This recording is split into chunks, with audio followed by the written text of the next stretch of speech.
চিন্তা করো না, এই গ্রামে আমাদের ভয়ের কাহিনী ছড়িয়ে পড়েছে।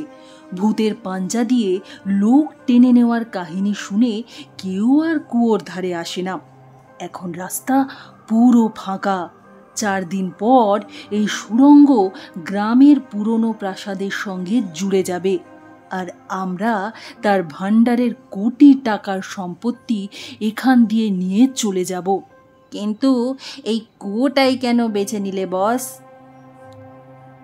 কারণ আমার স্টাডি অনুযায়ী ওই খাজানার কাছে যাওয়ার এটাই একমাত্র গোপন রাস্তা। আমরা যদি সাধারণভাবে যেতাম তাহলে সবাই জিজ্ঞেস করত, এই জিনিস কোথা থেকে এলো, কোথায় নিয়ে যাচ্ছ? কিন্তু এখন কেউ আসবেই না ভয় পেয়ে, আর জিজ্ঞেস করার তো প্রশ্নই নেই। ও,